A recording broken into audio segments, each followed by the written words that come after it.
ओम शांति। आज 22 तारीख शनिवार है। तो महाराष्ट्र के अंदर आज गणेश चतुर्थी का दिन है। तो आज गणेश जी का आगमन होगा, जिसको विघ्न विनाशक देवता के रूप में माना जाता है। और साथ बुद्धिवानों की बुद्धि की देवता भी, जिसका गायन है दुख हरता सुख करता के रूप में भी जिसको गाया जाता है। तो ऐसे गणेश जी के आगमन की सबको बहुत बहुत हमारे तरफ से बधाइयाँ है, बधाइयाँ है, बधाइयाँ है।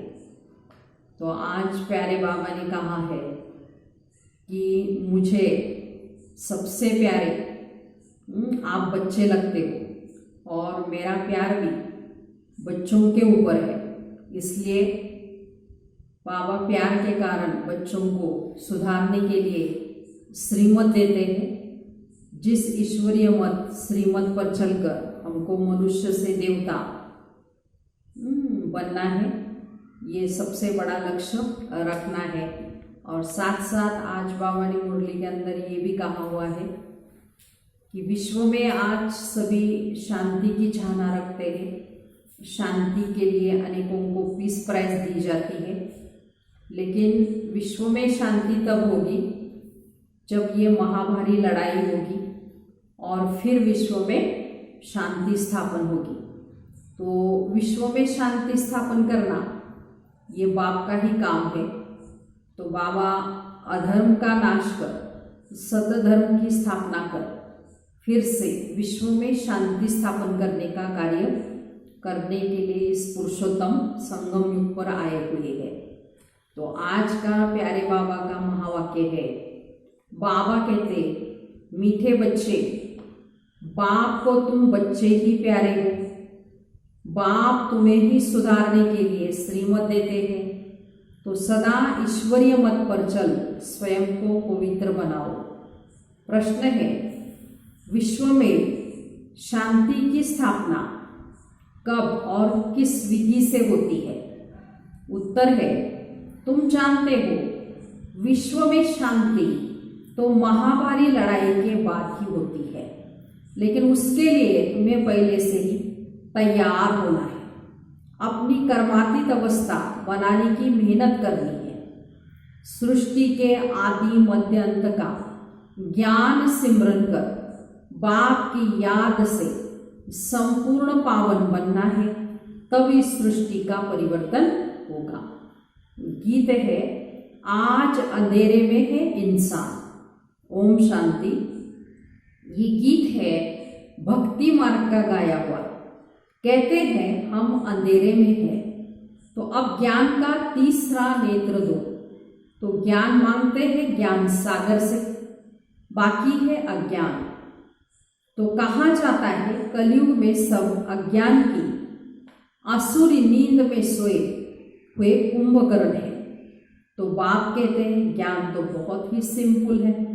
भक्ति मार्ग में कितने वेद शास्त्र आदि पढ़ते हैं, हठ योग करते हैं, गुरु आदि करते हैं। अब उन सबको छोड़ना पड़ता है, क्योंकि वो कभी राजयोग सिखला न सके। बाप ही तो राजा ही देंगे, मनुष्य को दे न सके। परंतु उसके लिए सन्यासी कहते काम विष्टा समान सुख है, क्योंकि वो खुद घर बार छोड़ भागते हैं। तो ये ज्ञान सिवाय ज्ञान सागर बाप के और कोई नहीं दे सकता। तो ये राजयोग भगवान ही सिखाते हैं। मनुष्य को पावन नहीं बना सकते। तो पतित पावन एक बाप है। तो मनुष्य भक्ति मार्ग में कितना फंसे हुए हैं, जन्म जन्मांतर से भक्ति करते आए हैं। तो स्नान करने जाते हैं, तो ऐसे भी नहीं सिर्फ गंगा स्नान करते हैं। जहाँ भी पानी तालाब आदि देखेंगे तो उसको पतित पावन समझते हैं। तो यहाँ भी गौमुख है, झरने से पानी आता है। तो जहाँ भी पानी देखते हैं वहाँ मनुष्य स्नान करते हैं। तो ऐसे कुएं में पानी आता है, तो तो उनको भी पतित पावन गंगा थोड़ी कहेंगे। तो मनुष्य समझते ये भी तीर्थ है। बहुत मनुष्य भगवान से भावना से वहाँ जाकर स्नान करते हैं। तो तुम बच्चों को अभी ज्ञान मिला है तो तुम बतलाते हो तो भी मानते नहीं, अपना ही देह अहंकार बहुत रहता है। तो हम इतने शास्त्र पढ़े हुए हैं, ये है, तो बाप कहते हैं ये पढ़ा हुआ सब भूल जाओ। तो अब इन सब बातों का मनुष्यों को कैसा पता पड़े, इसलिए बाबा कहते हैं ऐसे ऐसे पॉइंट्स लिखकर एरोप्लेन द्वारा घिराओ। जैसे आजकल कहते विश्व में शांति कैसे है, तो कोई ने राय दी तो उनको इनाम मिलता है। तो अब यह शांति की स्थापना तो कोई कर न सके, शांति है कहाँ, झूठी प्राइज देते रहते हैं। तो अब तुम जानते हो विश्व में शांति होती है लड़ाई के बाद। तो ये लड़ाई तो कोई भी समय लग सकती है, ऐसी तैयारियां है। तो सिर्फ तुम बच्चों की ही देरी है। तो तुम बच्चों को अपनी कर्मातीत अवस्था को पाना है, इसमें ही मेहनत है। बाबा कहते माँ में एकम याद करो और गृहस्थ व्यवहार में रहते कमल फूल समान पवित्र बनो और सृष्टि के आदि मध्य अंत का ज्ञान सिमरन करते रहो। तो तुम लिख भी सकते हो ड्रामानुसार कल्प पहले माफी विश्व में शांति स्थापन हो जाएगी। तो तुम ये भी समझा सकते हो कि विश्व में शांति सतयुग में ही होती है। तो यहाँ जरूर अशांति रहेगी, परंतु कई हैं जो तुम्हारी बात पर विश्वास नहीं करते। तो क्योंकि उनको स्वर्ग में आना ही नहीं है, श्रीमत पर चलेंगे ही नहीं। परंतु कई है जो तुम्हारी बातों पर विश्वास नहीं करते, क्योंकि उनको स्वर्ग में आना भी नहीं है, श्रीमत पर चलेंगे भी नहीं। यहाँ भी बहुत है जो श्रीमत पर पवित्र नहीं रह सकते। तो ऊंचते ऊंच भगवान की तुमको मत मिलती है। तो कोई की चलन अच्छी नहीं होती तो कहते हैं ना तुमको ईश्वर अच्छी मत दे। तो अभी तुमको ईश्वरीय मत पर चलना चाहिए। बाप कहते 63 जन्म तुमने विशेष स्वगर में गोदे खाए थे। तो बच्चों से बात करते, बच्चों को ही बाप सुधारेंगे ना, सारी दुनिया को कैसे सुधारेंगे। तो बाहर वालों को कहेंगे बच्चों से समझो, बाप बाहर वालों से बात नहीं कर सकते। तो बाबा तो बच्चे ही प्यारे लगते, सौतेले बच्चे थोड़ी प्यारे लगेंगे। लौकिक बाप भी सपूत बच्चों को धन देते, तो सब बच्चे समान तो नहीं होंगे। तो बाप भी कहते हैं जो मेरे बनते हैं उन्हों को ही मैं वर्षा देता हूँ, मेरे जो नहीं बनते वो हजम कर ही नहीं सकेंगे, श्रीमत पर चल भी नहीं सकेंगे। वो है भगत, बाबा के बहुत देखे हुए हैं। कोई बड़ा सन्यासी आता है तो बहुत उनके फॉलोअर्स होते, फंडा इकट्ठा करते हैं, अपनी अपनी ताकत अनुसार फंड्स निकालते हैं। तो यहाँ बाप तो ऐसे नहीं कहेंगे फंड्स इकट्ठा करो, नहीं।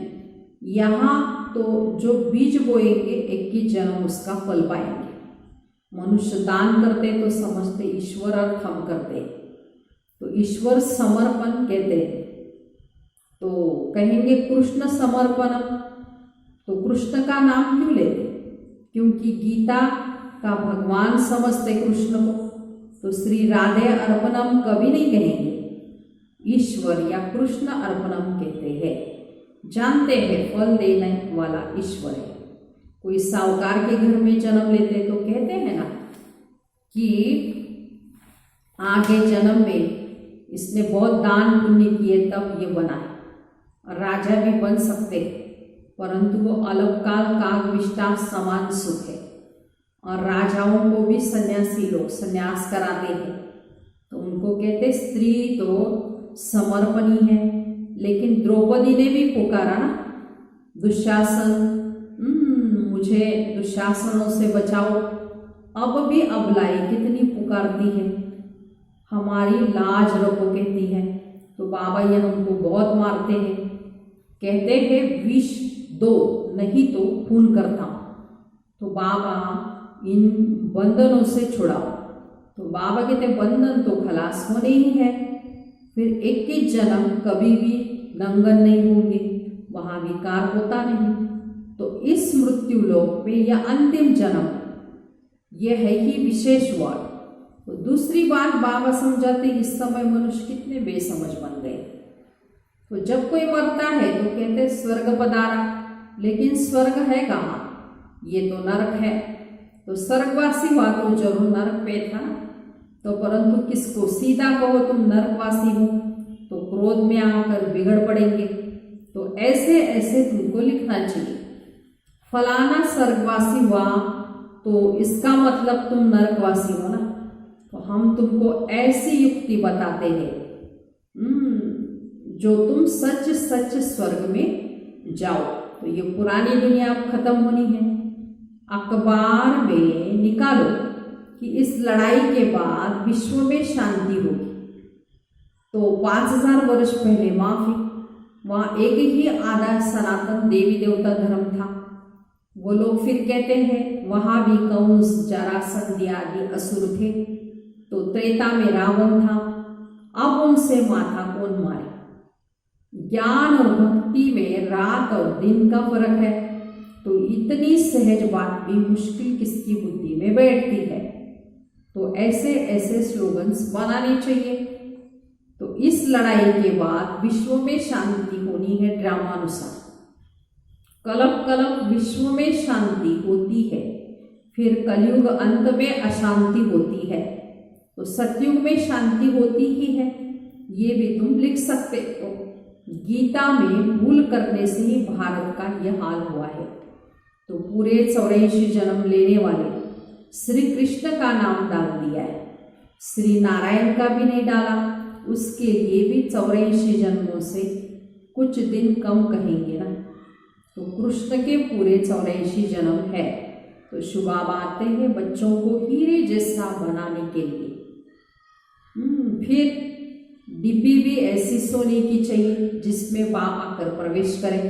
तो अब ये सोने का कैसे बने, तो फट से उनको बाबा ने साक्षात्कार कराया। तो तुम तो विश्व के मालिक बनते, अब माँ में एकम याद करो तो पवित्र बनो। तो झट पवित्र होने लग पड़ेंगे। पवित्र बनने बिगड़ तो ज्ञान धारण नहीं हो सकता। बाबा कहते पवित्र बनने बिगड़ तो ज्ञान की धारणा हो न सके। इसके लिए बाबा मिसाल देते हैं कि शेरनी के दूध के लिए सोने का बर्तन ही चाहिए। ये ज्ञान तो है परमपिता परमात्मा का, इसको धारण करने के लिए सोने का बर्तन चाहिए। माना बुद्धि रूपी पात्र पवित्र चाहिए। तो पवित्रता चाहिए तब धारणा। पवित्रता की प्रतिज्ञा करके फिर कई गिर भी पड़ते हैं तो योग की यात्रा ही खत्म हो जाती है, ज्ञान भी खत्म हो जाता है। तो किसको कह न सके भगवान आज का महाशत्रु है, तो उनका तीर लगेगा ही नहीं। वह फिर कुक्कड़ ज्ञानी हो पड़ते हैं। कोई भी विकार न हो, रोज पोता मेल रखो। जैसे बाप सर्वशक्तिमान है वैसे माया भी सर्वशक्तिमान है। तो आधा कल्प रावण का राज्य चलता है, इस पर जीत पाना है। बाबा कहते हैं इस पर जीत बाप बिगर कोई पहना न सके, परंतु ड्रामानुसार रावण राज्य भी होना है। भारत की हार और जीत ये ड्रामा बना हुआ है। तो ये बाप तुम बच्चों को समझाते हैं। मुख्य बाबा कहते हैं पवित्र होने की बात है। बाबा कहते मैं आता ही हूँ पतितों को पावन बनाने। तो बाकी शास्त्रों में पांडव और कौरवों की लड़ाई, जुआ आदि बैठ दिखाए, ऐसी बात हो सकती है? तो राजयोग की पढ़ाई ऐसी होती है क्या? तो युद्ध के मैदान में गीता पाठशाला होती है क्या? कहाँ जन्म मरण रहिष्यु बाबा, कहाँ पूरे 84 जन्म लेने वाला कृष्ण। तो उनके ही अंतिम जन्म में बाप आकर प्रवेश करते। कितना क्लियर है, ग्रस्त व्यवहार में रहते, पवित्र भी बनना है। सन्यासी भी तो कहते हैं दोनों इकट्ठे है, पवित्र रह नहीं सकते। तो कहो तुम तो कहो तुमको तो कोई प्राप्ति नहीं, तो कैसे रहेंगे? यहाँ तो विश्व की बादशाही मिलती है। बाबा कहते हैं मेरे खाते कुल की लाज रखो, तो शिव बाबा कहते हैं इनके दाढ़ी की लाज रखो। ये अंतिम जन्म पवित्र रहो तो स्वर्ग का मालिक बनेंगे। अपने लिए मेहनत करते हैं, दूसरा कोई स्वर्ग में नहीं आ सकता। ये तुम्हारी राजधानी स्थापन हो रही है, इसमें सब चाहिए ना। वहां वजीर तो होते नहीं, तो राजाओं को राय की दरकार हुई, तो पतित राजाओं को भी एक वजीर होता है। यहाँ तो देखो कितने मिनिस्टर्स हैं, आपस में लड़ते रहते हैं, तो बाप सभी झंझटों से छुड़ा देते। 3000 वर्ष फिर कोई लड़ाई वगैरह नहीं होगी, तो जेल आदि भी नहीं रहेगा, कोर्ट आदि भी कुछ नहीं होगा। वहाँ तो सुख ही सुख है। इसके लिए बच्चों को पुरुषार्थ भी करना है। मौत सिर पर खड़ा है, याद की यात्रा से विक्रमाजीत बनना है। तुम ही मैसेंजर्स हो जो सबको बाप का मैसेज देते हो कि मन मना भरो। अच्छा, मीठे मीठे सिकिलते बच्चों पर माता पिता बाप दादा का याद प्यार और गुड मॉर्निंग। रूहानी बाप की रूहानी बच्चों को नमस्ते। हम रूहानी बच्चों की रूहानी माता पिता बाप दादा को याद प्यार गुड मॉर्निंग और नमस्ते। हम बनेंगे फरिश्ते। वाह बाबा वाह, शुक्रिया बाबा शुक्रिया, वाह ड्रामा वाह, वाह मेरा भाग्य वाह। अभी सारी मुरली का धारणा के लिए मुख्य सार है। पहली पॉइंट है, ज्ञान की धारणा करने के लिए पवित्र वन बुद्धि रूपी बर्तन को स्वच्छ बनाना है। सिर्फ कुक्कड़ ज्ञानी नहीं बनना है। और आगे तो पवित्रता मुख्य है। माना बाबा ने सुनाया शेरनी का दूध सोने के बर्तन में ठहरता है, तो ये परमात्मा ज्ञान है। तो इसके लिए भी बुद्धि रूपी पात्र एकदम पवित्र और शुद्ध होना चाहिए। दूसरी पॉइंट, डायरेक्ट बाप के आगे अपना सब कुछ अर्पण कर श्रीमत पर चलकर 21 जन्मों के लिए राजाई पद लेना है। वरदान है शुद्धि की विधि द्वारा किले को मजबूत करने वाले सदा विजयी और निर्विघ्न भव। इस किले में हर आत्मा सदा विजयी और निर्विघ्न बन जाए, इसके लिए विशेष टाइम पर चारों ओर एक साथ योग के प्रयोग रखो। फिर कोई भी इस तार को काट नहीं सकेगा, क्योंकि जितना सेवा बढ़ाते जाएंगे उतना माया अपना बनाने की भी कोशिश करेगी। इसलिए जैसे कोई भी कार्य शुरू करते समय शुद्धि की विधि अपनाते हो, ऐसे संगठित रूप में आप सर्वश्रेष्ठ आत्माओं को एक ही शुद्ध संकल्प हो कि विजयी है। यह है शुद्धि की विधि, जिससे किला मजबूत हो जाएगा। तो ऐसे बाबा ने विजयी और निर्विघ्न भोग का वरदान दिया है सारे दिन के लिए। जैसे बाबा कहते कोई भी कार्य करते हैं तो पहले शुद्धि की विधि की जाती है, ऐसे आप आत्माओं को भी सदा विजयी और निर्विघ्न बनने के लिए वहां कहते हैं एक ही टाइम पर सब जगह योग के प्रोग्राम रखने और एक ही संकल्प करना है कि हम शुद्ध संकल्प, जिसमें वहां कहते हम सब विजयी है। तो ये शुद्धि की विधि है जिससे बाबा कहते आपका भी किला मजबूत हो जाएगा। स्लोगन है युक्तियुक्त व यथार्थ सेवा का प्रत्यक्ष फल है खुशी। माना जितना हम सेवा करेंगे तो सेवा से खुशी मिलती है और खुशी से हमारी आत्मा की शक्ति बढ़ती है, जिससे हम शक्तिशाली बन जाते हैं। तो आज का सारे दिन का स्वमान का अभ्यास करना है हमको। मैं महान तपस्वी आत्मा हूँ, तो ऐसे सारे दिन तपस्या के अंदर रहना है।